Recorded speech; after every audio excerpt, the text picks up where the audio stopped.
Hi everyone, welcome to the Kids Virtual Data Use Workshop. My name is Cora Goldston with REL Midwest, and we will be getting started shortly.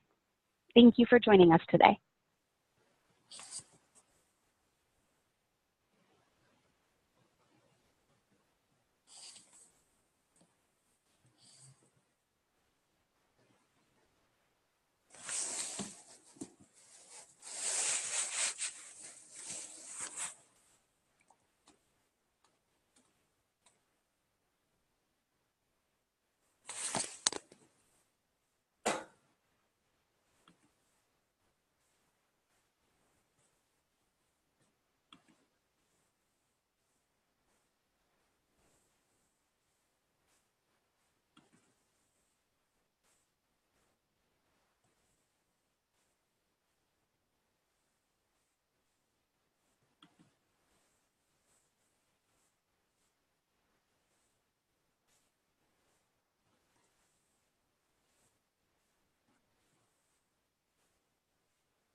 Hi everyone, my name is Cora Goldston with REL Midwest, and I'd like to welcome you to the Kids Data Use Workshop. If you haven't already, please feel free to introduce yourselves in the chat box with your name and district or school as well. And we'll be getting started in just a few moments. So thank you so much for joining us today.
Welcome everyone. This is Dana Ansell from REL Midwest. We'll give people a few more minutes before we get started, and thank you everyone for introducing yourself in the chat box.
Welcome again. My name is Dana Ansell, and I think we will get started. We may have additional people join us, but our time is limited.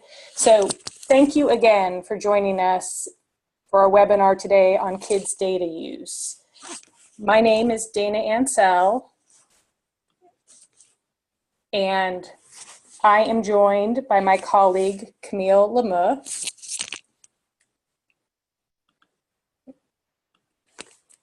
And we also have additional colleagues, Billy Joe Day, Heather Levine, and Cora Goldstone, who you may see their names in the chat box, as they are also helping us. We're also excited to have Carrie Lamb from ISB. She's joining us and will be able to answer any questions that you have specifically for ISB. So it's great to see the introductions in the chat box. Looks like we have a lot of different people from all over the state and different districts. So it would be great to learn a little bit about who's joining us. So I have just a few quick poll questions. The first is, what best describes your professional role? And then the second is whether or not you're participating in the webinar with team members. And this will help us when we get to the later part of the webinar in working with our data. So right now, if you could just answer those questions, that would be great. We can see who's participating.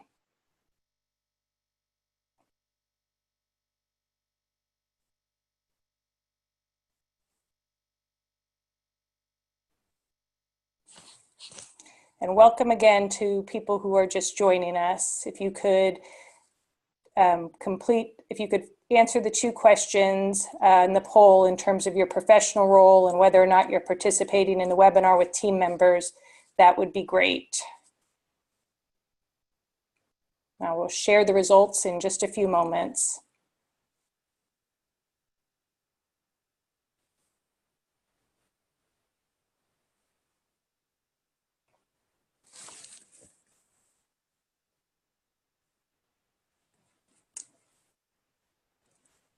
Okay, so it looks like, as we would expect, the majority of people who are joining us are teachers. Welcome.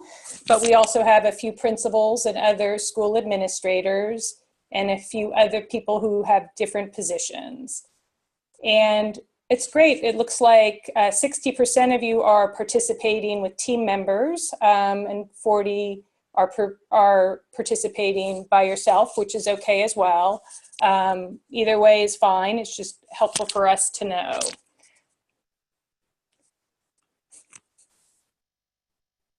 So before we begin, I just want to give you a little bit of context about these workshops. So the regional educational laboratories are funded by the U.S. Department of Education. There are 10 of them across the country. You can see REL Midwest is the Navy states, the 7 states in the middle of the country. And REL Midwest provides education research, resources, and technical support to Midwest policymakers and practitioners. And just to give you a sense of how this workshop came to be, is about 2 years ago, REL Midwest had conversations with people in early education at ISB about their priorities and about how REL Midwest could help them with those priorities. And the discussion of kids came up, and the fact that Illinois was going to be implementing kids for the first time this fall statewide. And there were questions about whether REL Midwest could help people understand how the kids' data might be useful for them and help them improve their practice. So sort of fast forward 2 years later, and here we are with this webinar. We've also done 2 in-person workshops earlier in the month, and we are planning for some additional workshops in 2018. So the goal of this webinar is to first sort of briefly talk about the uses and misuses of kindergarten readiness assessments. And then we'll get into the heart of the workshop, which is interpreting and analyzing kids' results. And after that interpretation, creating educational goals and action steps. So the agenda which follows from these goals is first we'll start by talking about kindergarten readiness assessments, and then together we'll work through an example of how to interpret kids' results, and then based on those interpretations, how to set educational goals and action steps. And after we do that example together, then there'll be an opportunity for you to work with your own kids' data if you have it, and to interpret it, set goals and action steps. And not to worry, if you don't have it, we have additional sort of sample data that you can work with to continue practicing. And then after that, we will have a chance to debrief and sort of think ahead, sort of for future, what things you might apply based on the interpretation of the data. So logistics, so this is actually not correct. We had to mute all of you given the size of the webinar. So you are muted, and much as we would like to hear your voices, we were concerned about the background noise and the dogs barking and traffic, etc. So you won't be able to speak in the webinar, but we are hoping that you will participate, and we're going to use the chat box as the vehicle for participation. So you can see here the chat box, and you can send a message to everyone or just the panelists or a particular panelist. And we really hope, as we get into the interactive part of the webinar, that we're able to use this chat box as a way to facilitate discussions. You also should see closed caption at the bottom of your screen, which is available if that is of interest to you. And then a final note on logistics is about the PD credit. So after completing this webinar, you will receive PD credit, but in order to do that, we have to know who participated.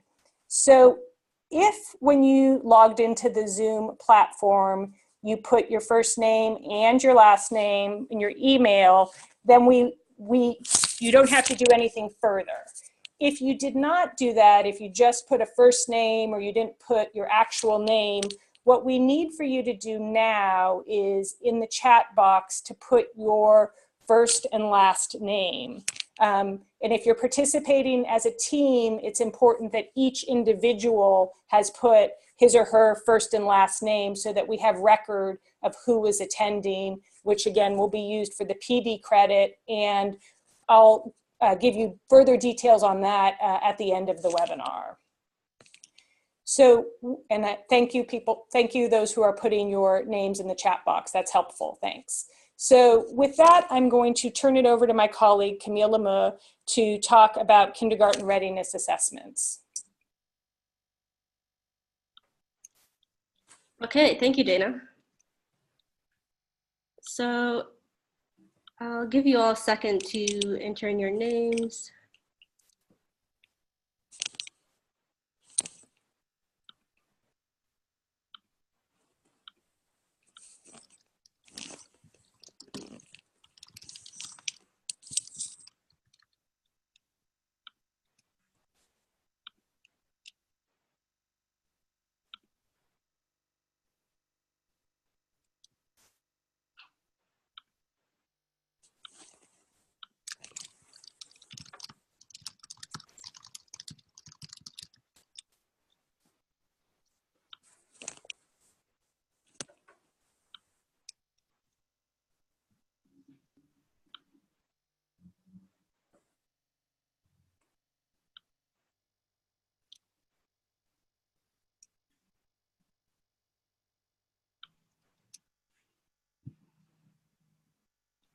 Okay, so now getting to the next section on kindergarten readiness assessments, or KRAs, as well as the application and utility of kids.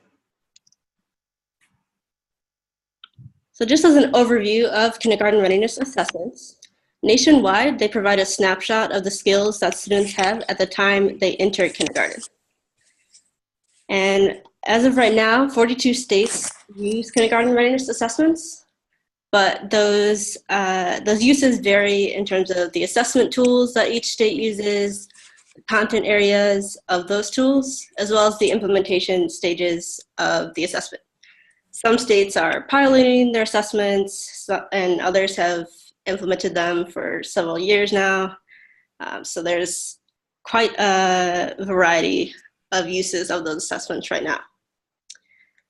And when people use kindergarten readiness assessment data, there are some appropriate uses and there's also some misuses. As far as appropriate uses, there are many appropriate uses at multiple levels. So for state policymakers, in general, it provides a single statewide picture that can show the strengths and areas of need in early childhood development, and also provide indicators related to school success down the line that can be used for research or any policy changes that are made. As far as district leaders, it can provide information for the leaders about what areas to provide support and resource allocation to help all the kids in the state continue to succeed. And for teachers, which is what we'll really be focusing on today, the assessment data can help guide classroom planning. For example, teachers can use it to cater to specific areas of child development. They can use it to inform their classroom setup or their curriculum as well. And then the data can also be useful when you're talking with parents about their child's skills and continued areas of growth. And then it can also be used to inform individualized instruction strategies and as a tool to use to inform screening for special needs assessment. Now, as I'm going along, if you have any questions, feel free to enter those in the chat box. As far as the misuses of kindergarten readiness assessments, it's overall any accountability at any levels of schooling. So it could be schooling, school level accountability, teacher evaluation, and child level consequences. So overall, any kindergarten entry assessments or readiness assessments should not be used for accountability.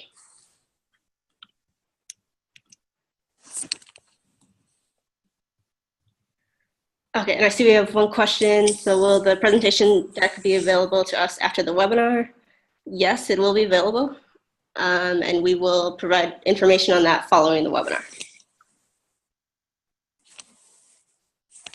Okay, now going into the kids assessment specifically, the information that both districts and teachers can gain about the assessment varies depending on how many measures that the district collects and also the frequency that you collect them, that you implement with kids. So as you all know, the 14 state readiness measures is the requirement for Illinois.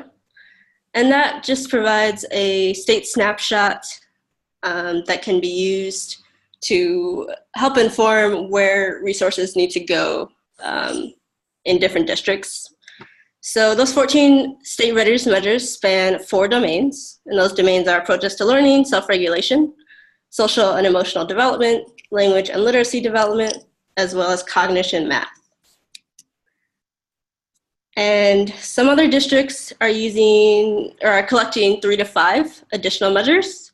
And if you do that, then you could get certain domain reports. So in Kids Tech, as you all know, you have different reports that you can gain. If you collect a full domain of measures, then you can have access to additional reports that can be used to inform classroom practice and general information about the kindergarten students. And then some other districts are collecting 29 measures, and those are known as the 5 readiness domains.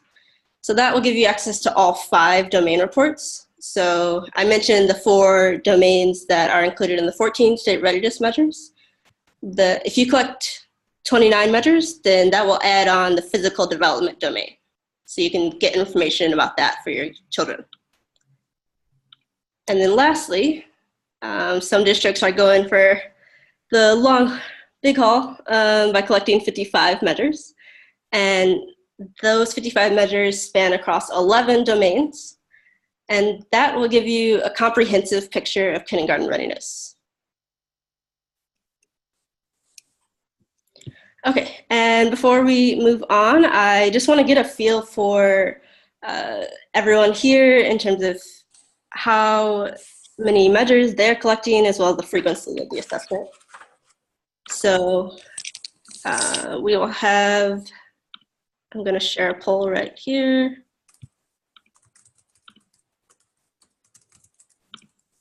Okay, so if you could just take some time to answer these 3 poll questions. First is, was fall 2017 the first time that you collected kids' data?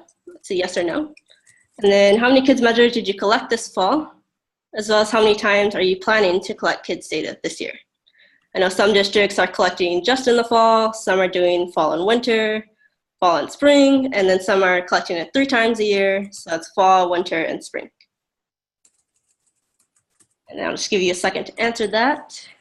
Thank you for everyone who's voted so far, or entered poll answers so far.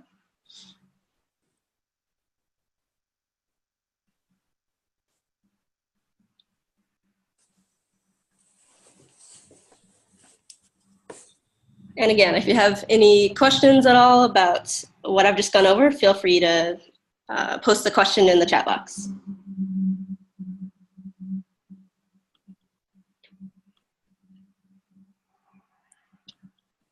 Okay, so I'm going to go ahead and in that poll, and I'll share the results here. So it looks like this fall was the first time that a large majority of people were collecting kids' data. Congratulations for finishing that and completing that. It's a huge accomplishment. In terms of how many measures collected, most people are collecting 14 by far. Okay, some have 14 to 29, and then a few of you are doing more than 29. Okay, and then most of you are just collecting them in the fall. Okay, thank you all for answering those polls.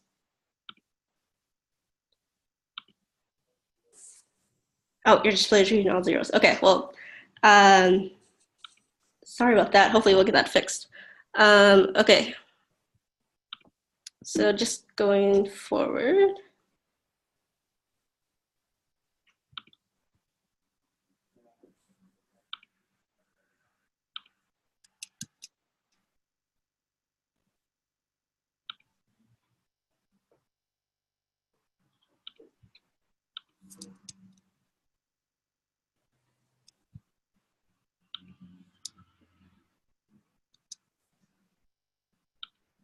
Okay, so there's a lot of different questions that kids can help answer about kindergarten readiness in Illinois, and it really gets at the heart of kids and the purpose of the assessment itself. And overall, the kids assessment is more than just math and literacy. It really looks at the whole child, and especially with the social and emotional needs, as well as approaches to learning and self-regulation. That really is an added benefit of the assessment.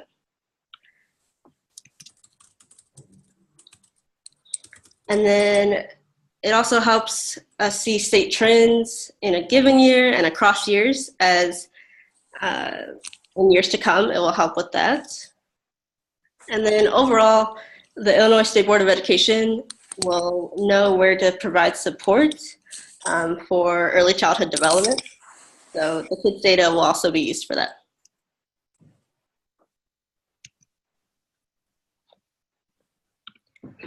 Okay, so now we'd like to show you a short video of 2 kindergarten teachers in Illinois. These are teachers from West Chicago, and they're just going to be sharing how they use kids in their daily classroom activities. So we'll be posting a link to the video in just a second. Okay, thank you, Cora, for posting that. So if you could just take a few minutes to view the video, and then we'll come back together here.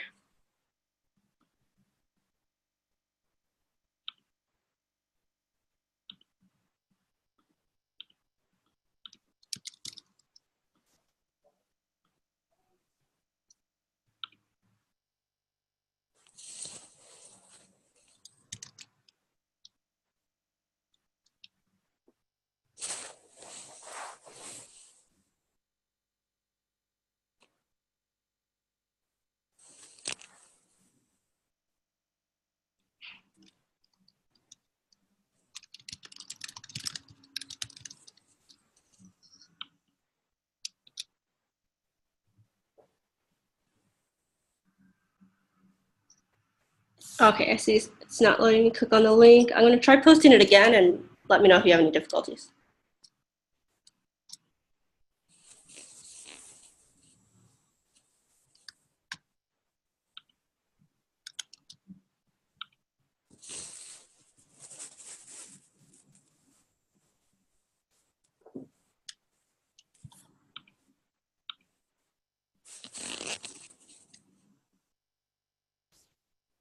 Okay, and you can also try copying and pasting the link. Yes, if you could try copying and pasting the link into your browser, that would help. Thank you. Sorry about that.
Okay, so hopefully you've all had a chance to view the video, and if you haven't, it'll also be available after the webinar for viewing, so that you can look at that. And in addition, we'll be posting some case studies that are on ISBE's kids site. And those case studies are another example of how other kids in the pilot study, other teachers in the pilot study for kids are using the assessment in their day-to-day activities and classroom planning. And yeah, so yes, okay. So Heather just posted the kids case studies that you can, so you can copy and paste that link into your browser if you would like to learn more about those. But right now, I'm just gonna go ahead and pass the slides back to Dana so that she can walk you through the kids assessment cycle. Great, thanks so much, Camille. So this is the kids data assessment cycle. It may hopefully look somewhat familiar to you. And the first thing to note is that you have already completed a large portion of it. You have observed children over time and in multiple settings. You have gathered multiple pieces of evidence to show mastery, and you have reviewed, reflected, and used the instrument to rate the children in your classroom. So congratulations. You've already done a lot of work as part of the data cycle. And what we're going to focus on today is really the other part of the cycle. We're going to be looking at how to analyze the data, how to use the findings to set educational goals, and then what are the action steps that would allow you to meet those goals, and how would you monitor your progress towards meeting the goals. So we're going to start and we're going to work together through a sample kids assessment. We're going to start by analyzing the data.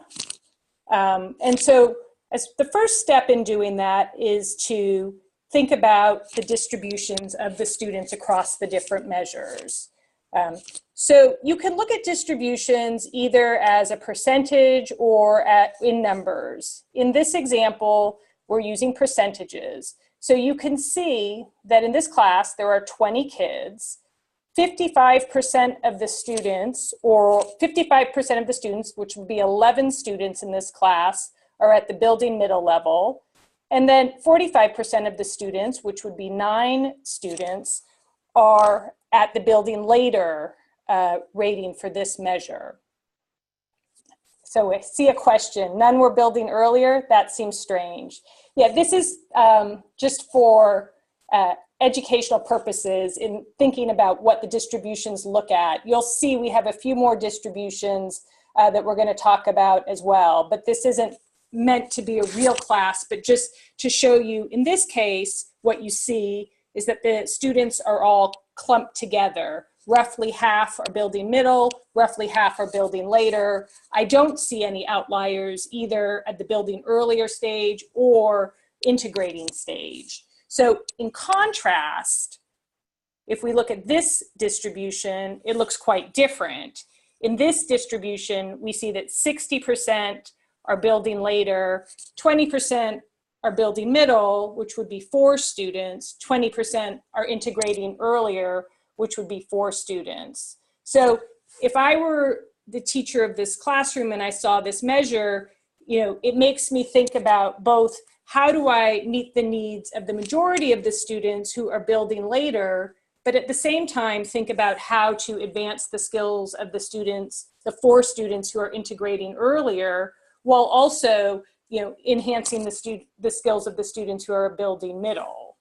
So in contrast, if we look at this distribution, we see something quite different. So here we see that 50% are building earlier, but in the same class, you have 2 students who are already starting to integrate the skill and 2 students who are building later. And so the challenge, in this classroom is thinking about how to work, to keep challenging those students who are already more advanced at this skill, while also building the skills of half of the class, which are building earlier.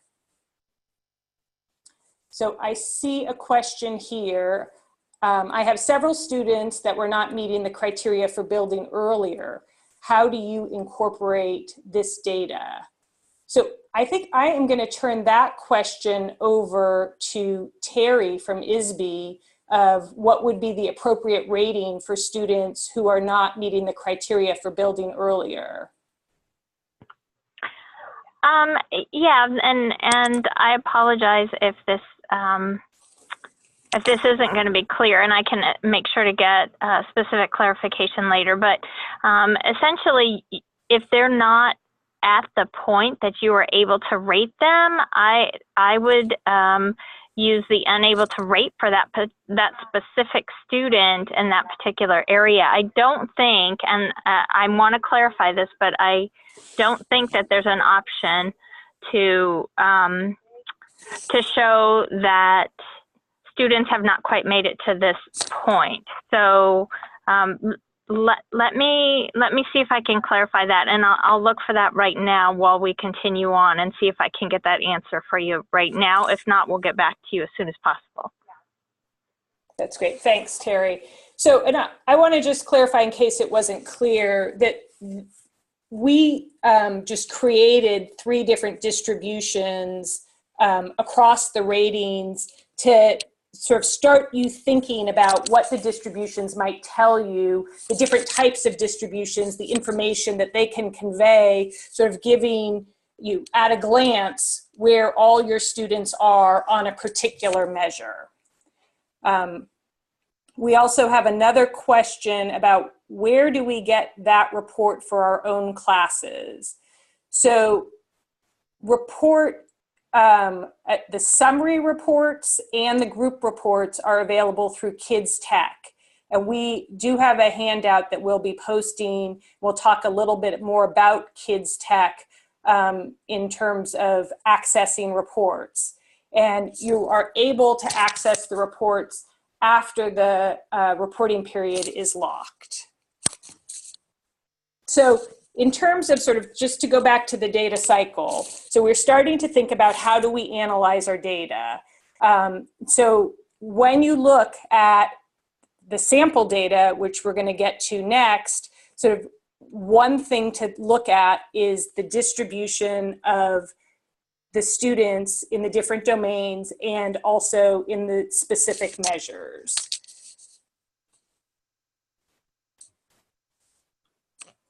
And as I mentioned, we're going to walk through this together with a sample report. So we're going to look for anything that stands out at first glance, And we're also going to notice the students' strengths, both their strengths and their areas of need. So for the next part of the webinar, there are two handouts that you need.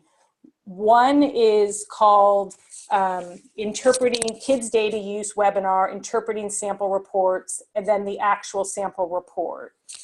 And there are two ways that you can get this handout.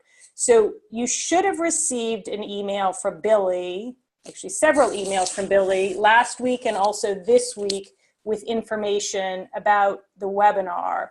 In that email, she attached PDFs of these guiding questions and also the sample report.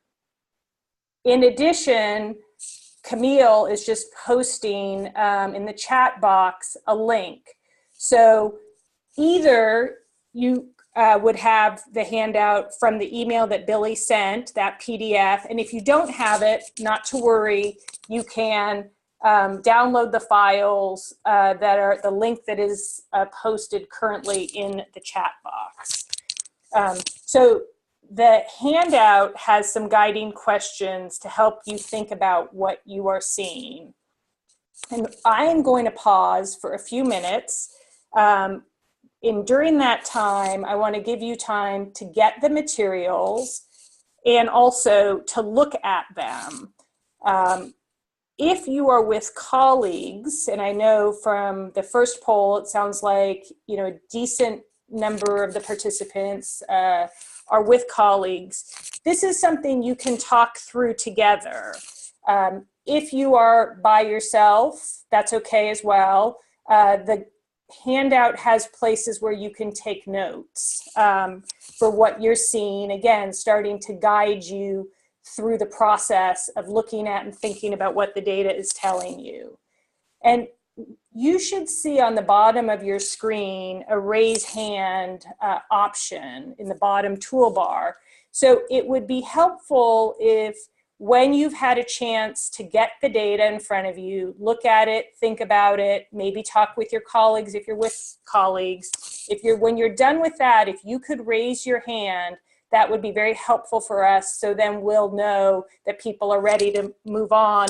And we're going to come back together and have a group discussion through the chat box about what people are seeing. So right now, I'm going to pause and let you get the data and look at the data. And if you have any questions, you can always type them in the chat box.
So just one point of clarification is right now, in a few minutes, we're going to be discussing the sample report that was included in the email from Billy. It seems like from some of the chats we're getting, people have already sort of jumped ahead to their reports, which I understand. But we're also going to spend some time on the sample report, sort of talking about that together as a group.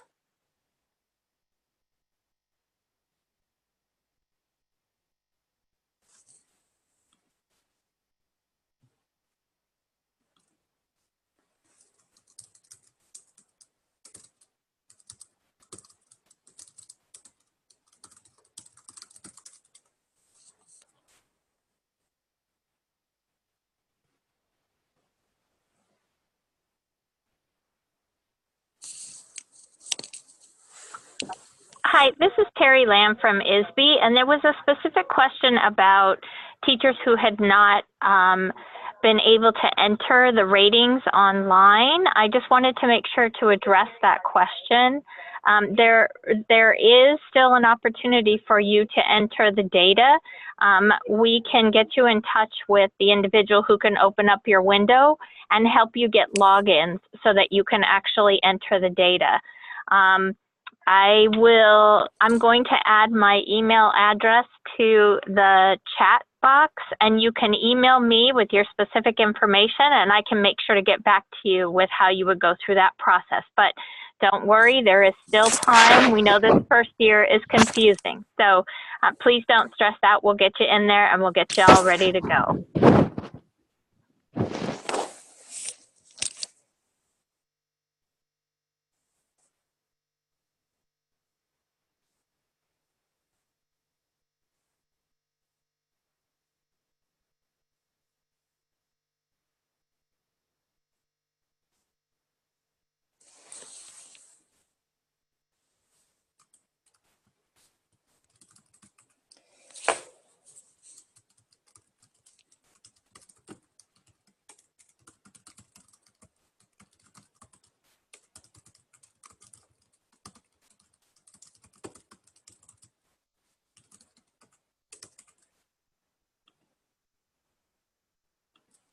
So just a few more minutes and then we'll come back together as a group.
Okay, so I think we are going to come back together. Before we get started, I have a note from Billy Day, who is in charge of sort of managing the process to get all of you PD credit. And Billy has said that there are a lot of people who did not register, which means she does not have their organization or email address, which she will need in order for you to be eligible to get the PD credit. So if you did not register, if you registered, you would have gotten an email from Billy, as I mentioned earlier, last week, and then several reminders this week. So if you did not register, we're glad to have you, but we need to have your name and your organization and email in the chat so that we can get that information so you're eligible to get the PD credit. If you want to email it directly to Billy, that's also possible. Her email address is bday, so B-D-A-Y, @AIR.org. So this is necessary in order to get the PD credit. So we've been getting a lot of great chat in terms of people's observation of the data. Some of it has been going to the panelists only and some to the attendees. But it looks like people have noticed, one thing people have noticed is, okay, so one thing people have noticed is that the students in this class, the language and literacy development has said are areas of need. In addition, in contrast, other people have saw the literacy as an area of strength, with many students scoring in the building later category. So I guess one thing I would ask, for you to do is to look at the distribution of the measures in language and literacy and compare that with the measures in math. So when I do that, when I look at that, I see on average the students are stronger in language and literacy development than they are in math in this class. I see that in language and literacy development, you have students who are already beginning to integrate, whereas you don't see that in math. In math, you have more students who are at the building middle level. So that is one thing that stands out to me when I look at this. And I think one thing to note when you are looking at this data, this is kindergarten readiness data. This is the skills that the students enter kindergarten with. When we're talking about the fall observation period, the period that most of you have already completed. So this data, and this is data that we created for the purpose of this workshop, but this data is not intended to reflect what a teacher, a teacher's skills or what a teacher did or didn't do. It is intended to capture as a snapshot where the students in that class are entering, what skills they're entering with. And it's also, I think, important to note, particularly in kindergarten, but in all grades, that some skills are later developing skills developmentally. So the fact that students might be more in the building earlier in some skills may reflect the fact that that is a skill that tends to develop later. So I think when we're looking at this data, we're looking to see where the students sort of are when they enter kindergarten, and that use that information to create some goals and action steps to further the students along the continuum, whether they're entering in building middle, building earlier, or maybe some in some skills are at the integrating stage. So in terms of other observations, we see that the children are struggling with regulating feelings and behavior. This is a high need.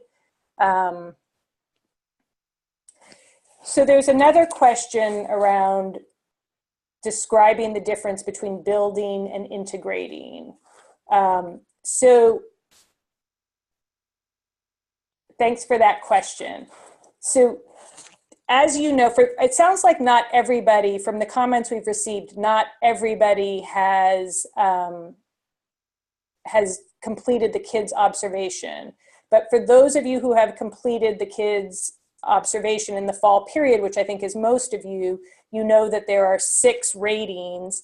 There are sort of 3 ratings at the building stage: building earlier, building middle, and building later. And then there are 3 stages of integrating earlier, integrating middle, and integrating later. And for each of the measures, there's the rubric that gives you the very specific information about what it means to be at those levels. And in general, as the students are becoming more advanced and are developing the skills, they can take a specific skill and start applying it in different areas and start to integrate it with other skills. And that's when they move into the integrating section. But that really depends on the given measure, what the specific definition is. So thanks for asking that. And I can see Camille has posted the kids instrument, which gives you the very specific information about, for each measure, what the definition of each stage is. So sort of going back to the sample report and the observations. So one observation is that in this class, the students seem to be stronger in language and literacy than they do in math. So another thing that jumps out to me when I look at this is when you look at the approaches to learning and self-regulation, I see quite a contrast between Alt-Reg 1, which is curiosity and initiative and learning, and Alt-Reg 3, which is engagement and persistence. And I know some of you also commented on that in terms of your observations as well. So in this class, I see that the students are more advanced in the curiosity and initiative and learning. 70% are at the building later stage. And then in contrast, with Alt-Reg 3, the students, 0 students in this class are at building later. And in contrast, you have 40% of the students who are building earlier and 60% who are building middle. So when I look at this data, that's a big takeaway for me, in addition to the fact that the students seem to be stronger in literacy than in math in this class. And then the third observation, I see another question. Why do we wait until day 40 to put in the data if it's how they come in? So I don't know exactly how the day 40 was determined. Terry, you can feel free to chime in if you know anything at how that specific day was chosen. Sure. But I think, okay, go ahead. Yeah, the 40th day is meant to give teachers enough time when the children enter. We don't anticipate that you're going to be able to observe the children, get all of the measures on all of the children done within the first week of school. It's going to take some time for you to gather evidence about where all the children in your classes are when they come in. So we kind of loosely figured you would have a month to observe the children, to kind of analyze the data, kind of get it all together, to familiarize yourselves with the tool, and then give you some time to enter the data. So we didn't want to hit you upside the head with it the first day you walk into class. We wanted to give you some time to really be thoughtful and intentional about what you were observing in the classroom and what each of the developmental levels meant and where your children fell in those different areas. So it's meant to give you time to really get to know your students. And so the 40th day is not necessarily arbitrary. It was essentially meant for 30 days of 30 days of observation, and then another 10 days to give you time to kind of analyze and then get the data into Kids Tech.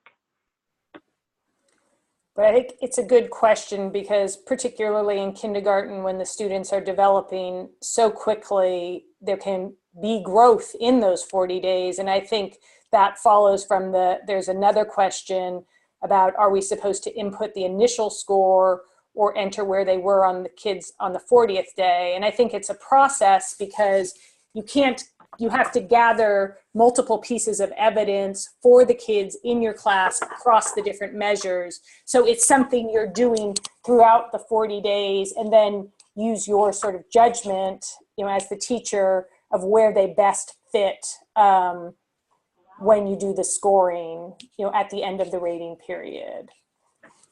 And just, I don't know that it's especially a preference, but we are really looking at where children need additional support when they're entering your kindergarten classes. So if a child comes in at a particular level and you've had 30 days, you see some some advancement, or you see the child really growing and developing in that particular area, that's great. That means you're doing a fabulous job. But we also know that it means that children are coming into that classroom with a different level than they were when the 30 days hit or the 40 days. So keep in mind that this is a tool that we hope will help teachers see what the needs of their community and their students as they come in, and help to kind of formulate how they should be looking at curriculum and instruction in their classes based on what they know about those students and when they enter kindergarten.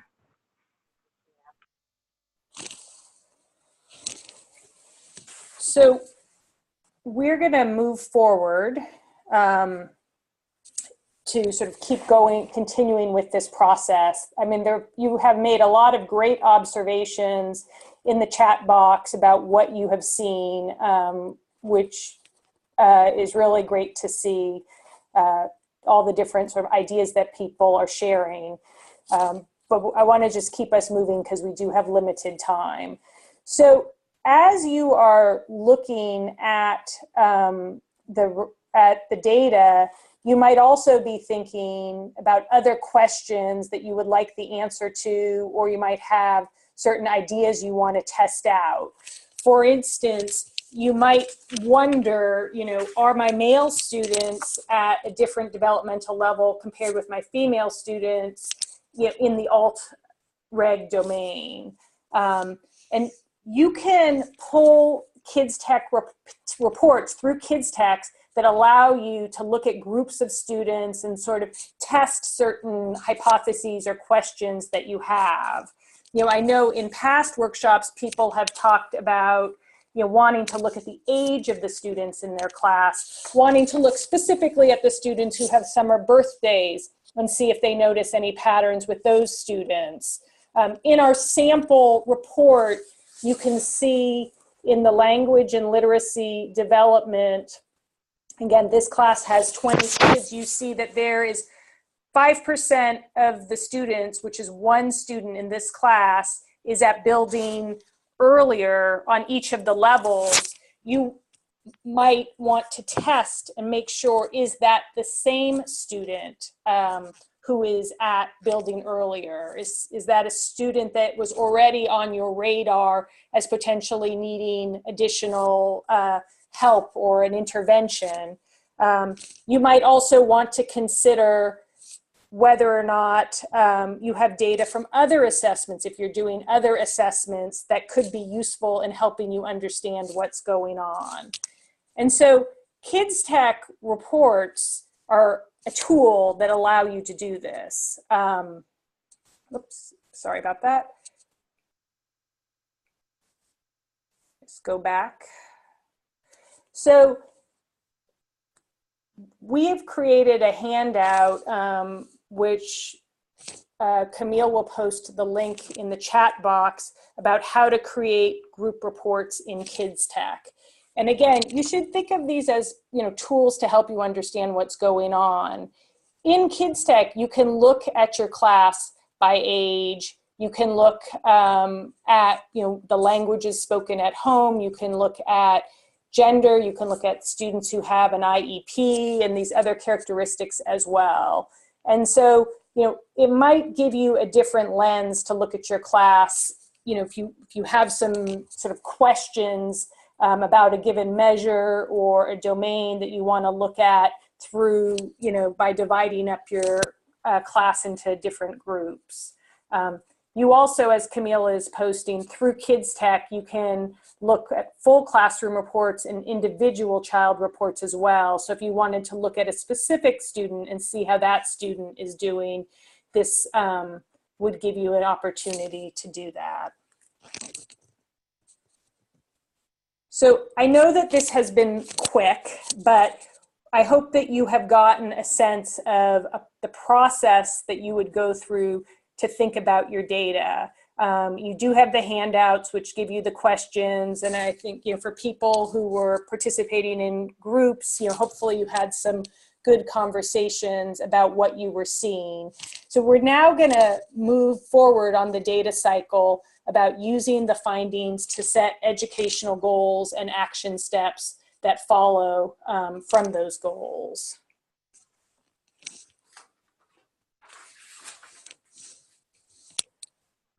So in the same handout on page 4 is a table, page 4 is a table that will help you think about your goals and what action steps might you take to start making progress towards those goals.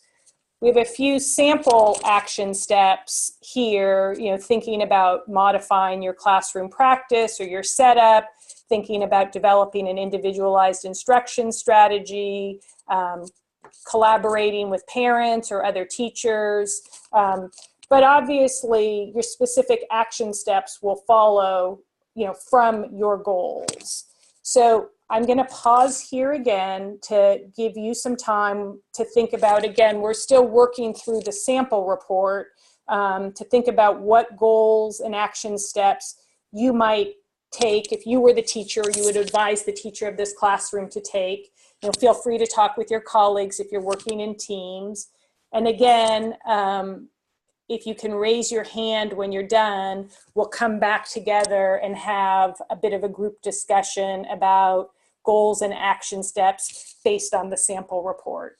And feel free to ask questions in the chat bar if you have any during this time.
There's a question here from Julie, who was asking about whether instruction should include activities that would help to move children up on the continuum, and I think that's one of the reasons that kids could be valuable for teachers in the classroom is to understand where their children are and to ensure that there are activities that meet each child where they are developmentally, and to try to structure your classroom to meet the needs of children at every developmental level. So yeah, I mean, essentially that's what our hope is that your instruction and practice will change and meet the needs of the students in the class rather than kind of a one-size-fits-all type of curriculum, if that makes any sense.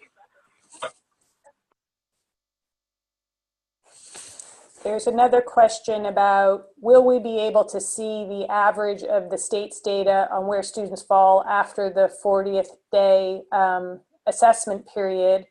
And the answer is yes, that data will be available. I know that ISB is looking at that data and making sure it's accurate, and then we'll publish it when it's available.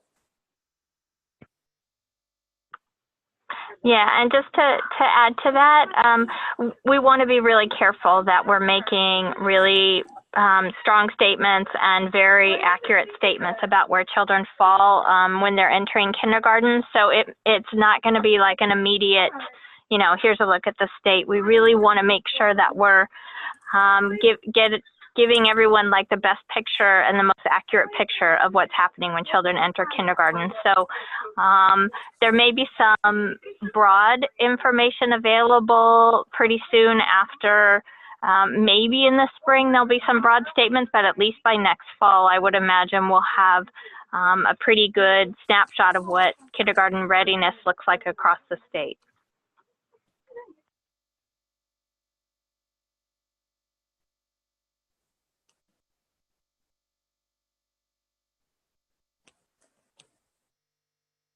There's also another question about how the chat works. So when you chat, you can either chat just to the panelists, which includes me, Camille, Terry, and then a few others of REL Midwest, or you can respond to panelists and attendees.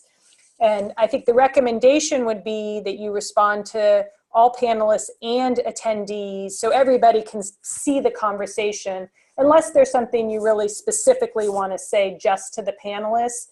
But if it's part of the discussion, and if it's your feedback about, you know, what you're seeing with the data, or the different questions we've been talking about, if you're comfortable, it would be preferable to share it with everybody so we can all see the conversation, because there's a lot of different comments that are going on that I think people would find useful. We're trying to narrate them so everybody can hear the comments, but if you put it in the chat box, then everybody can see it.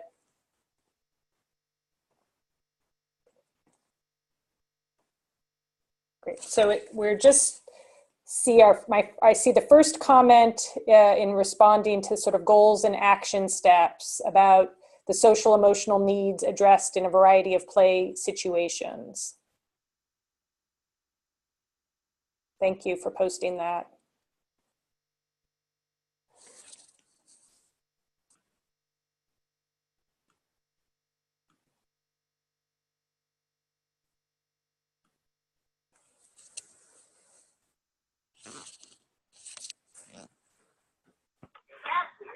I think what's interesting about this is that there have been a few different chats about or chat comments about social emotional development and how students are entering, with that being an area of needing more support for the children in their classrooms. And we're interested in seeing that as well from a state perspective. Does that mean that fewer children are attending preschool in that area so they're not used to a social environment? Or maybe there are some other reasons that those have not been as they haven't been introduced to the students in that area, or the children just have not had an opportunity to practice social emotional development outside of the home, or to work on those specific skills. But we also know that it's one of the main areas that teachers hope their children will come into kindergarten with, is the ability to relate to peers and the ability to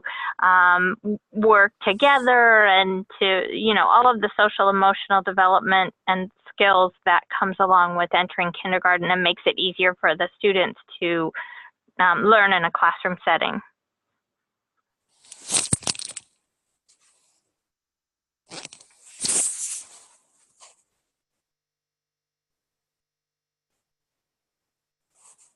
So we see another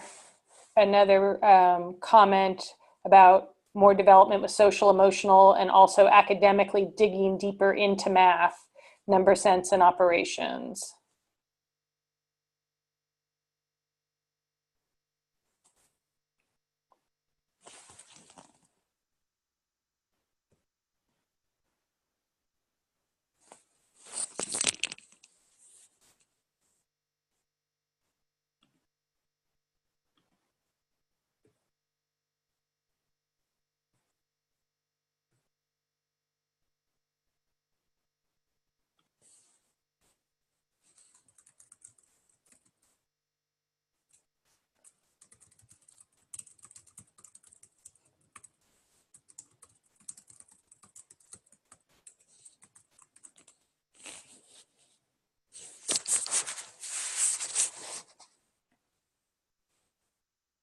other comments about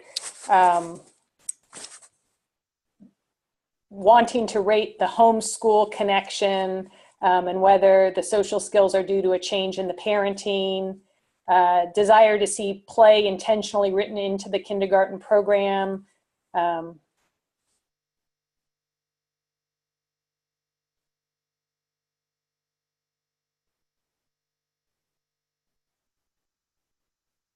The first goal is to take the time to teach students how to behave in a school setting, how to work independently in a group and with the teacher.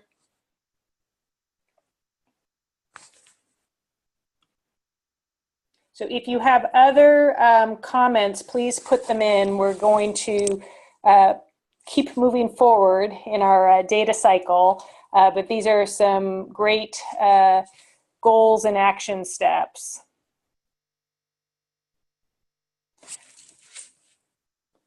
One thing I noticed from my look at the data in the social emotional measure number 4 was how to think about building more student-to-student opportunities, since in this class it seems like the students are have higher skills in terms of interacting with familiar adults than they do with peer-to-peer relationships.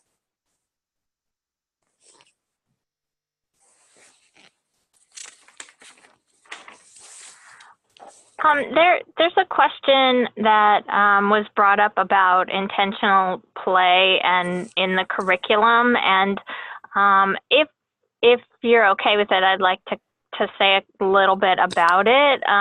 One of our hopes in the early childhood division at ISB is that there will be more of a comprehensive understanding of how play-based curriculum in the 0 to 5 setting translates into kindergarten, and how we can continue those practices in the kindergarten classroom. So this is one of the ways that with kids, actually, the tool is one of those ways that we're showing linkages between what happens in an early ed setting and in a kindergarten classroom. So absolutely, one of our hopes in early childhood is that this will be used as a way to kind of lead districts and teachers in a direction that is more play-based in kindergarten settings, and hopefully to work with teachers, and especially since you all have coaches who can assist with this as well.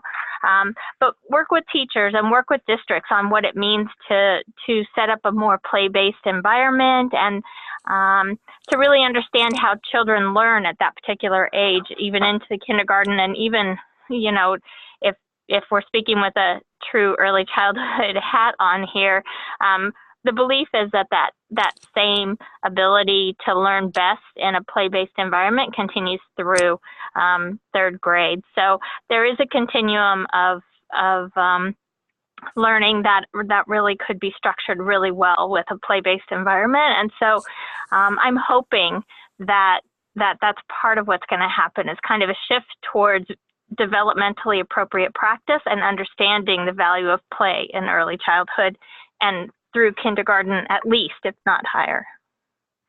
Great, thank you, Terry. So I am going to move us forward because we want to make sure to have time for you to look at your own data. And so I want to just talk briefly about the next step, sort of phase in the data cycle, which is thinking about what will the outcome look like and how would you plan to monitor the progress.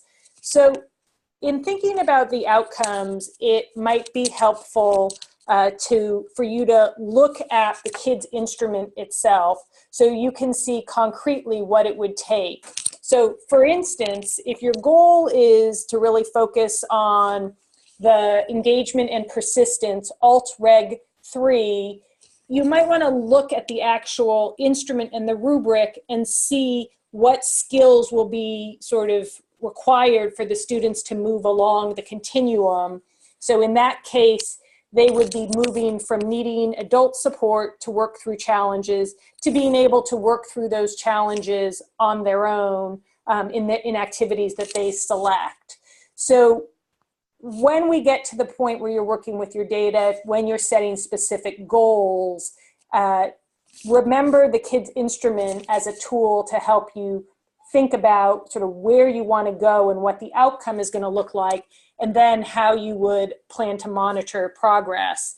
So if you are administering the kids assessment again, that's an easy way for you to keep track of changes in student development and progress that your students are making. If you are not, and it's a district choice, the state requires that districts collect the kids' data once in the fall, as you know. Some districts do collect it again in the fall and the spring, and that gives you a way to monitor the progress. But if you're not collecting the kids' data again, it's still important to think about how you might know if you're succeeding, what ways you could think about the progress, whether it is dividing some of the action steps into smaller items, or checking in with other teachers, or just being sort of intentional and thinking about how you're going to know if you're sort of working towards the goal you've set for yourself. And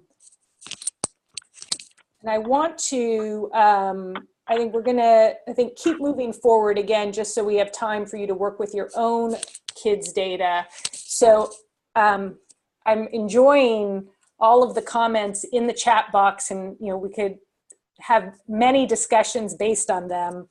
I'm going to resist that temptation. I'm going to hand the presentation back to Camille, who is going to get us started in interpreting your own kids' data. Okay, thank you, Dana. So moving forward with interpreting your own data, we're going to use the same steps that we just used with the sample report data to start analyzing your data. And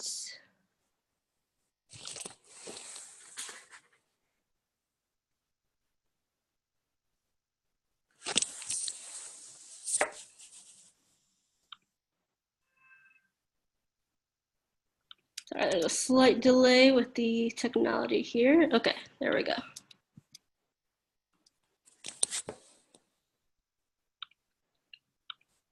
Okay, so again, we're going to be analyzing the data in terms of your own kids' data, and then using those findings to set your own educational goals.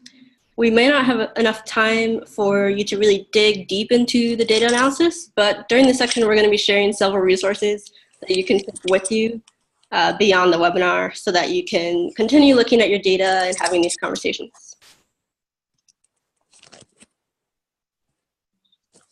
Okay, so in order to get started with this section, I'm going to ask you all to get your kids tech reports out and in front of you. So whether you have them printed out, you can take those out. If you have them on your computer, now is the time to open that file up, and just make sure you have it readily accessible. And if you don't have your own data to analyze, you can use another sample report that Heather will be posting in the chat box shortly. And then once you have your data out, then we'll have two options for you to interpreting that data. So the first option is a website, and that website will let you type in your responses to the guiding questions that we've been answering. You can type those responses in real time, and then save your responses as a PDF for later use. And anything that you put into the website is completely private. Only you will be able to see what you enter, and only you will be able to save that information as a PDF and use it later. So just to get us set up, if you are using the website, we suggest, or on the next slide actually, you'll have the link to the website, and we'll also be posting it in the chat box. So you can click on that link or copy and paste it into your browser to get started. But before we give you the link, I just want to let you know it will be most useful if you keep both the webinar window and the website window open together. So to do that, you want to make sure that the webinar is not in full screen. So make it a resizable window. And you'll click the link, which I'll display in the next slide. and then you can resize both windows so that you can see them at the same time.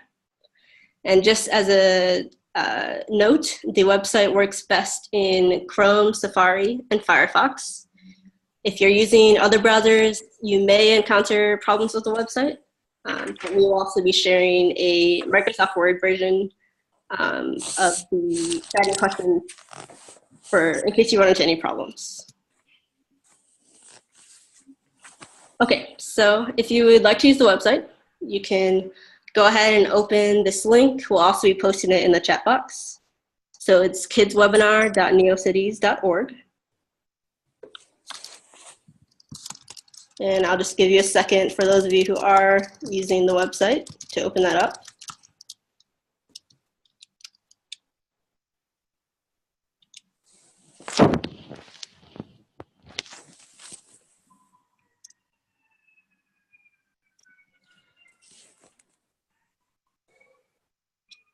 Okay, and then Heather will be posting the second option for this section of the webinar. So that'll be, again, the Word document of the guiding questions. And both the Word document and the website have the exact same information, but we just wanted to give you two options to use based on your preference. Thank you, Heather, for posting that. Okay, and if you are using the website, you can go ahead and make sure that you have this screen open that's displayed in the slide deck on the webinar. So it'll say Kids Data Use Webinar, Interpreting Your Kids' Data. And you will just want to be walking through a couple of setup questions. They're very straightforward. We just want to know if you're using your own device or if you're sharing a device with your team members. And then if you have your own report or if you need this sample report. And that way the website will just have everything in one so that you can access the sample report data if you need it. And with that, if you have any questions at all, please post in the chat box. And if you are ready to go ahead, we will continue to do so. So just stop when you see interpreting your kid, or stop when you see initial observations at the top of the website screen. And I'm going to pass this back to Dana so that she can walk you through this section of the webinar. Great, thanks, Camille. So we're going to go through the same process with your data or with the sample report if you don't have the data. And some of you will be using the website, some of you may be using a handout. They have the same information and the same questions, so whichever you're more comfortable using is fine. So the first step when you look at your data is, again, to sort of notice what stands out to you. I'm going to pause for a little bit to give you time to get set up, answer the initial questions on the website, and look at your data. And again, if you're working in teams, if you have different data, you might want to first look at your data, and then if there's an opportunity for discussion, you can do that as well. And again, if you could raise your hand when you're done, that would be great. It would be great to hear people's feedback, if they can share what stands out to you. What did you notice when you looked at your data?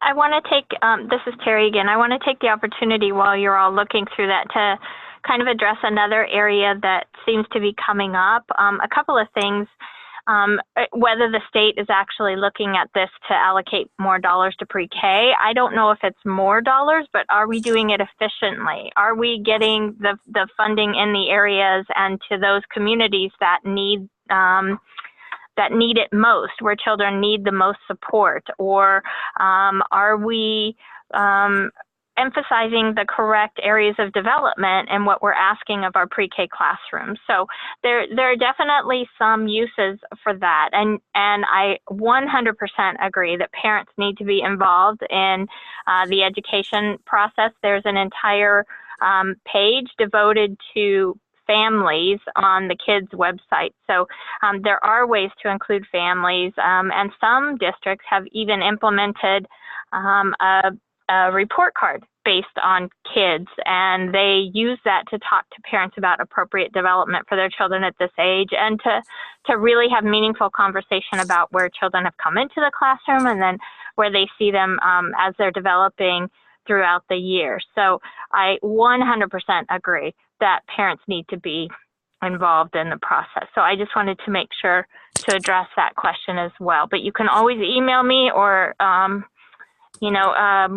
me, and we can talk a little bit more about what's available for parents and for families in terms of resources.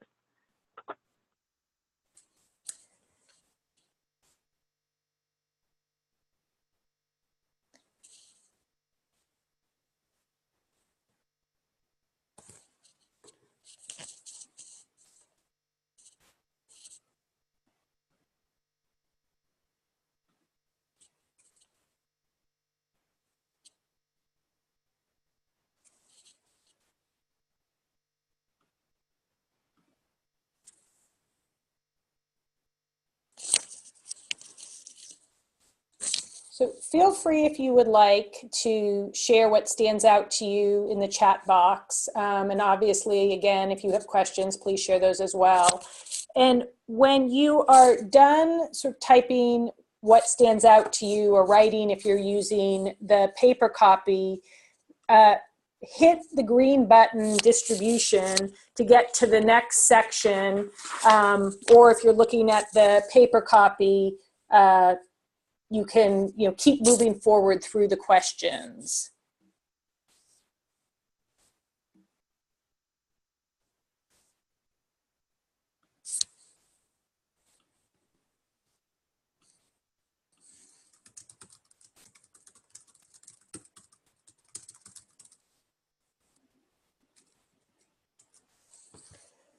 So there's one question about a copy of the report card. Who has a copy that they would be willing to share?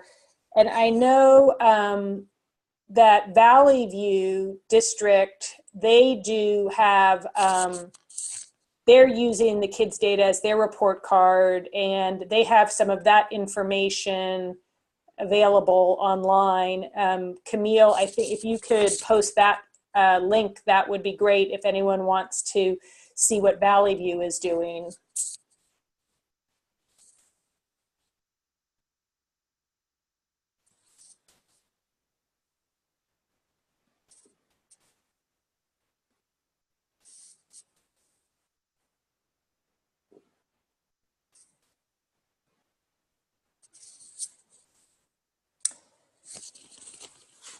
So the next section, which hopefully you've advanced to, is on distribution, which is really just, again, prompting you to think about what you're seeing either across all of the domains, whether there are notable differences between the different domains, or within individual domains, if it seems like one measure students are particularly strong or less strong at. So this just gives you an opportunity to write your observations, and if you would like to share them, that would be great as well.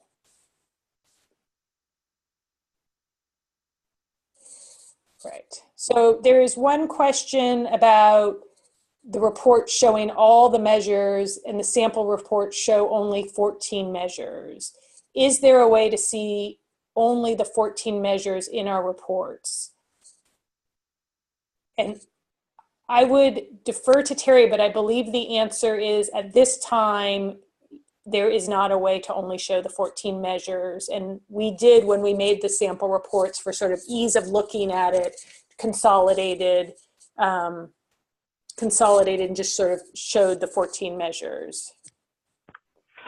Yeah, and one of the things, we had a lot of discussion around whether we should create a tool that is specific to the 14 measures, but as a lot of your comments are indicating, there's value in seeing the full tool and understanding that there are additional measures that can be utilized to to show child growth and to actually implement in the classroom so you get a fuller picture, richer picture of your children and what's happening in that room. So we thought it best in the end to leave those 14 measures as part of the full kids instrument rather than pulling them out and looking at it separately. We also have many districts that are choosing to implement additional measures and some that are even doing the full tool. So our hope is that you will find value in this and that it will be something that you want to know. Are your children advancing throughout the year? And what areas are they advancing the most? And, you know, where are you having the greatest impact and where could you use additional support? So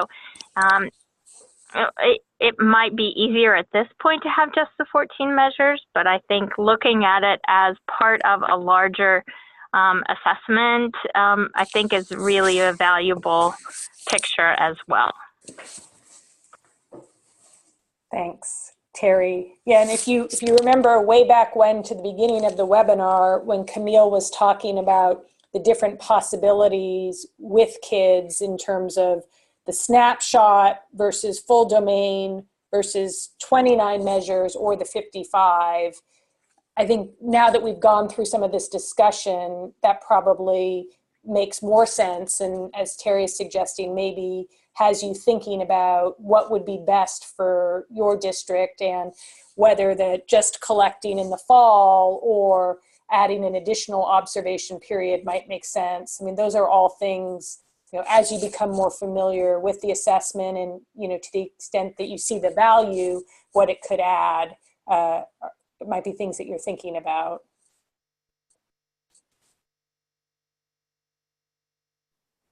Thank you for people who are sharing. There's also a question about when the report card will be ready, and just a couple of points there.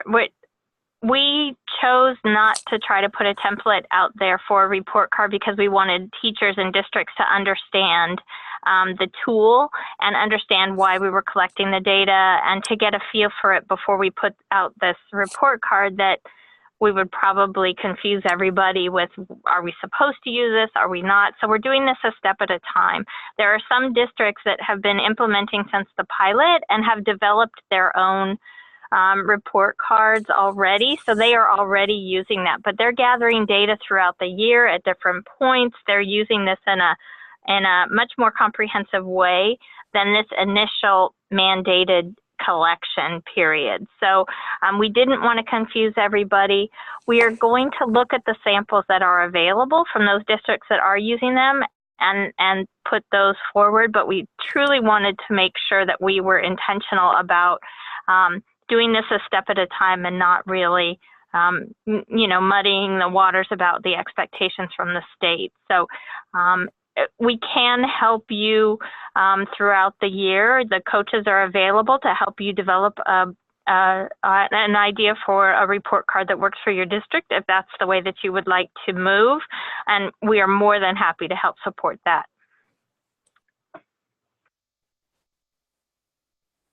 Terry, there's another question you might be able to shed light on, which is how kids assessment can be used as a report card and still report on the required academics from Common Core. Yeah, and I don't know how much I can really shine a light on Common Core. I'm not an expert in that particular area, but I do know that the developmental areas that are covered in the kids tool are aligned to the Illinois standards. So it's not a tool that's just out there on its own. It actually is aligned with all of the direction of the learning standards and the expectations on the state of what children should know and be able to do when they're leaving a particular grade. So it's not just out there, it's just looking at growth and development in a different way. And so I am 100% not the expert in that particular area, and I don't want to confuse you, but your coach in your area can also help you work on that and help to show you how these developmental areas align to Common Core and to the academic standards that are expected from the state. Camille has posted a link that shows the kids' alignment with the learning standards, if that's something you want to get more information about. So when you're done with looking at the distribution, you can click the green button at the bottom, Strengths and Areas of Need, if you are working through the computer website, or keep going with the paper copy and go to the next section around Strengths and Areas of Need for your students. And if you want to share some of your students' strengths in the chat box, that's always inspiring to see. I'm not sure how comfortable you are with me sharing this, but I do know that one of the districts who is posting in the chat box has already aligned the assessment and has a report card that is understandable for parents. And so there are examples of it out there. So it is definitely doable. And we can help to connect you maybe to those districts that are really have had the opportunity to work with the tool longer and have developed a report card in this area. So we do want to, again, replicate best practice, and we do really want you to learn from each other as well, because certainly implementation, you guys are going to be the experts in this area.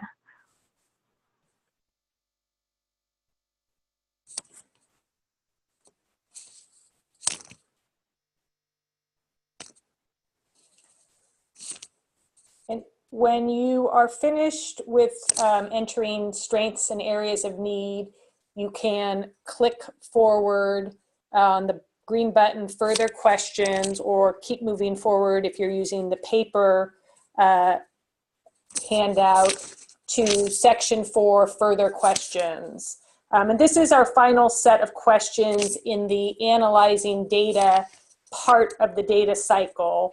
And so I guess I would be curious if, sort of looking at your data and thinking about what the conversation we've been having today, is whether anyone is interested in pulling group reports. We're not, unfortunately, not going to have time to do that during the webinar, but you do have the handout. It's something that you can do on your own after the webinar at a different point. There's a question here about how you assess students when you haven't actually taught the material yet, and that's a really valid question. The expectation is not necessarily that the children have learned, but to find out what they do know, and where there are still areas of support when they enter the classroom in kindergarten. So if you have not taught a particular area, if you haven't taught, and I think the example here was shapes, then if you haven't had a chance to work with the students in that particular academic area or with that material yet, that's okay. I mean, the assessment is supposed to show you where children are when they enter the classroom, not where you hope that they'll be at the end of the school year, but what do they bring to the classroom? So that's actually perfect, that you know exactly what they're bringing to the classroom without you working with them in a particular area. And then you know those areas that they will need additional support, or where you should change your instruction and maybe focus a little bit more on that particular area. And another question about report cards. There's definitely a lot of interest in report cards, which I think we have spoken about, and sort of there are some references that have been posted, and we might be able to provide additional resources after the webinar in addition.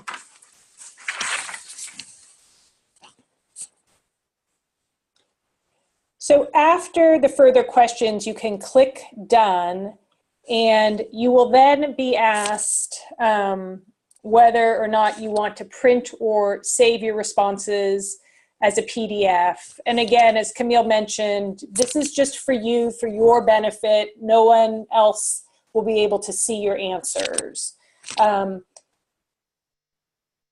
So moving forward, continuing on the data cycle, sort of after analyzing the data, the next steps, as you probably remember, are setting educational goals and developing action steps. So if you are working on the computers, click the green button, setting goals and developing action steps. If you're using the paper copy, just keep flipping forward. It's page 5 on the paper handout. And then on the computer version, you can click set goals. And this really brings you to sort of the 3 boxes. What goal do you want to set? What steps do you need to take the goal? And how do you measure progress? And this is a place, again, we're just, giving you a taste of what it would look like to do this with your data. But this would be a place where you might want to dig deep into the instrument and, look at, the area that you want to focus on, look at the rubric, look at the continuum, what kind of skills students need as they, progress through the continuum to help you, have concrete action steps that you want to take to reach the goal. You might want to focus on depending on what you're seeing in your data, you might want to focus on a particular specific domain or a particular measure. There's lots of things you might want to focus on depending on what you're seeing.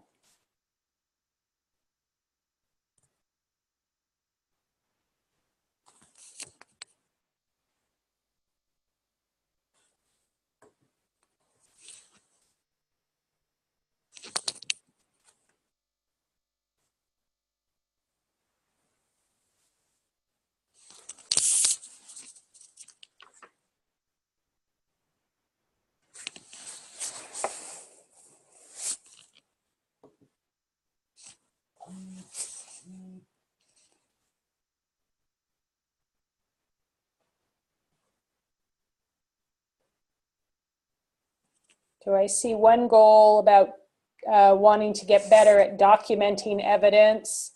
Are there any other goals that people want to share? One thing that we found in the in-person workshops is people also wanted to share strategies about building some of the skills. So we had discussions about strategies people have to build some of the social emotional skills. The engagement and persistence, I know, was one that people were really interested in talking about, and also self-control. So I'm not sure, what goals or what focus, you're thinking about as you're looking at your data. If you want to share that, that would be great. If people have strategies that they want to share around some of the social emotional skills, I think, we can all learn from each other with this.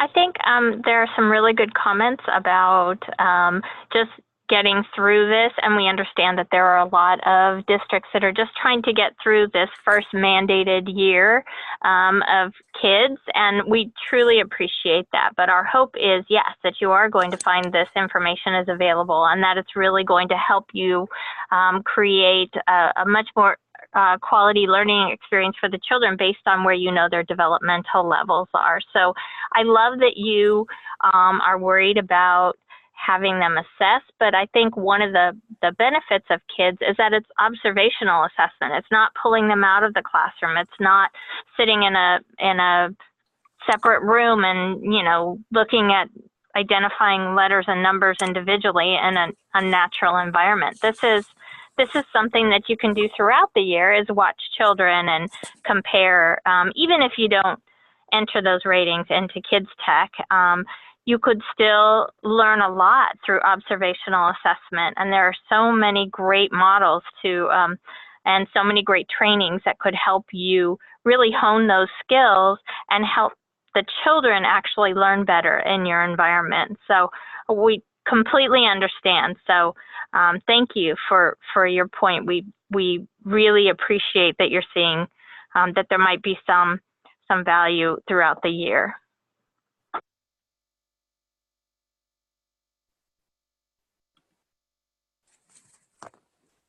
So I've seen some goals about building social emotional skills, other goal around integrating all of the assessments.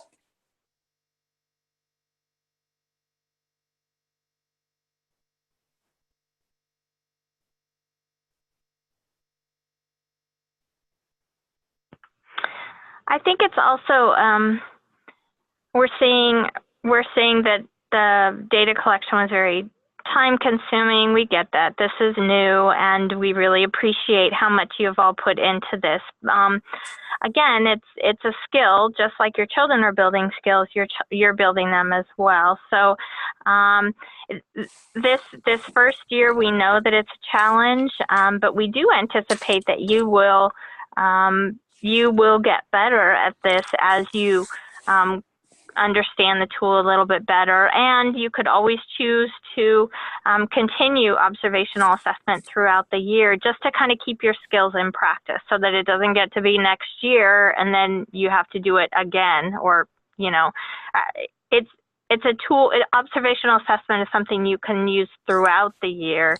And yes, it definitely, when you're new at it, it takes a lot more time than when you're seasoned. And so a lot of our pilot programs kind of have it down, and they understand how to incorporate the observational assessment and the play environment into their daily curriculum. And they actually find that they have more time to spend teaching and less time, you know, doing evaluation of where children are. And this issue also came up in our in-person workshops, and one recommendation that a teacher offered was using the Seesaw app, which is free, and she found that to be a helpful way to gather the evidence and to keep it organized.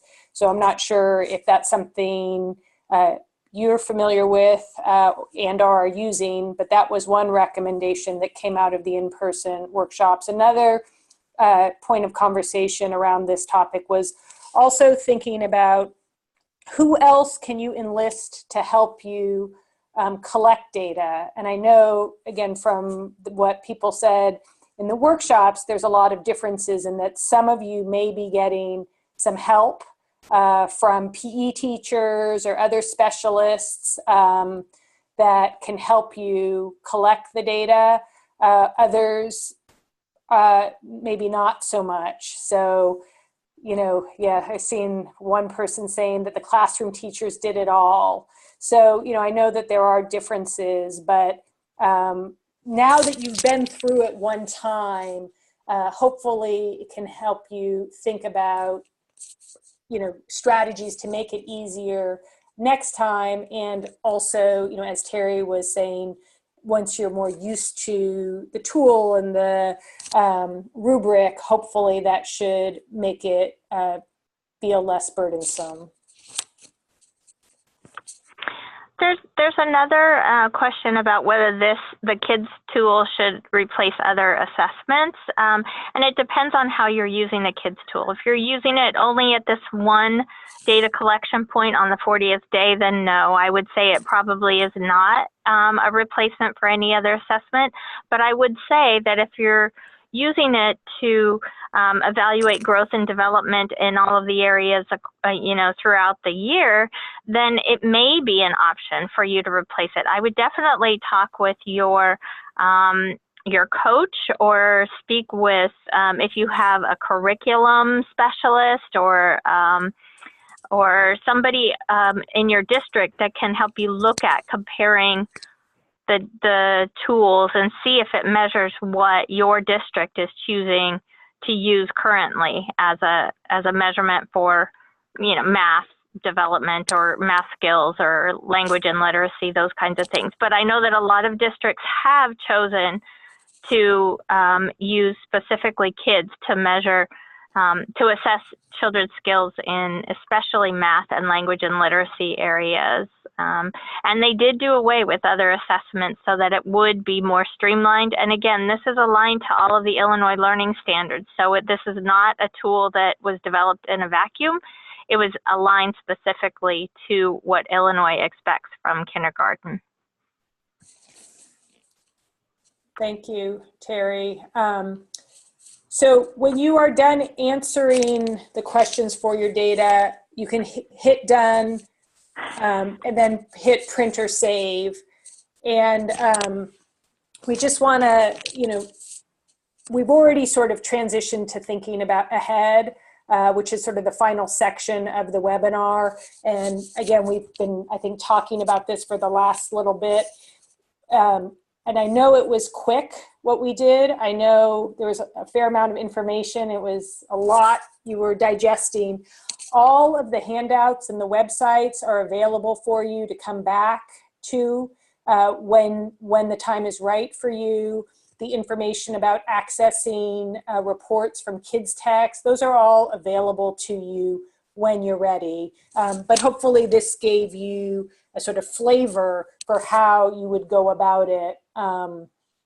And sort of in thinking ahead, again, questions about what went well, what you would do differently. I know there has been a lot of conversation about how time consuming it was and how people are managing that. It's clearly important. And issues around, discussion around the report card as well has come up.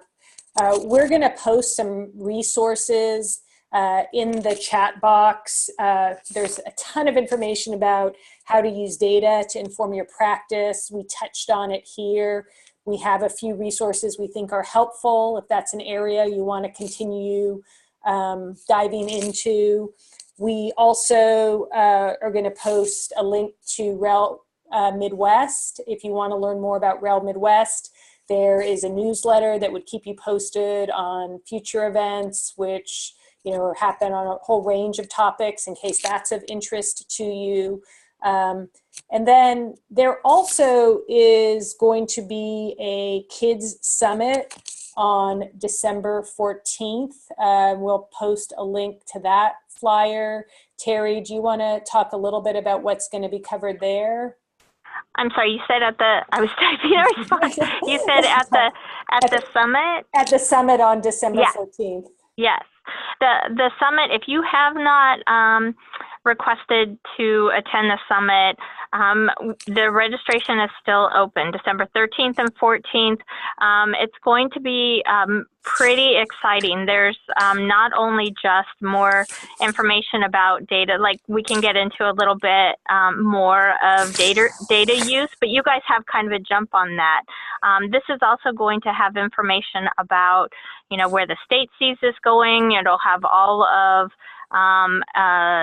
the districts who have, not all, but there are quite a few districts that have been implementing for a few years, that were involved in a pilot, that will be giving some examples of where they see this going.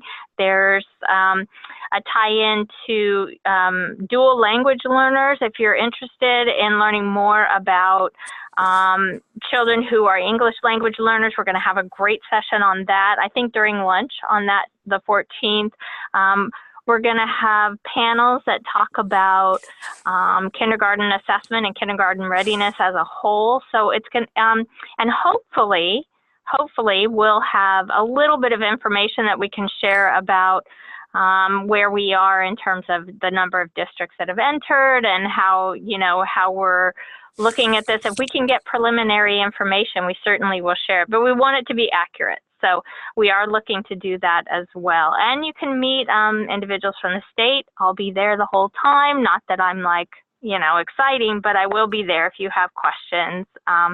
So it really will be very comprehensive in terms of learning more about why the state has moved to this type of assessment and why assessment in kindergarten is so crucial, just to show the trajectory across the educational spectrum. Camille has posted the link to the flyer. It's on ISBE's website if you want to sign up for that. I just want to thank everyone so much for your participation, and what a robust conversation that has happened. Really, I appreciate everybody taking the time to join us and also share their questions, their thoughts, their observations, their own personal goals. I really appreciate that. We will post this webinar and the slides that will be available if that's of use to you. You also have the handouts that you can use, continue either with your data at this point or at a future point. If you have any questions, here is our contact information. Feel free to email us with any questions or feedback. We would appreciate that. And just before we end, I want to just return to the PD credit. So I know, Billy, you sent me a message a while back. Is there any information you want to give to the panelists about the PD credit? Yes. So thank you. So I just spoke with Larry, who's handling the PD credit for this webinar. And he wanted to let us know, first of all, if you have registered prior to today, you should have an email in your inbox. And that email will include instructions on how to fill out the ISBE evaluation. And after you fill out the evaluation, you'll receive a certificate that you'll need to register to get your PD credit. Now, if you registered after today, or you did not receive that email and you think you should have, you can contact me directly. So for those of you who registered today or sent an email in the chat box or directly to me, so you will receive an email by Friday. If you don't receive that by Friday, again, email me and I'll help you get that taken care of. But that's it. So, thanks, Dana. Sure. Thank you, Billy. So thank you again, everybody. And I hope that you have a great evening. And thanks for being such a enthusiastic and participatory audience. It really, really was great to have this time with you.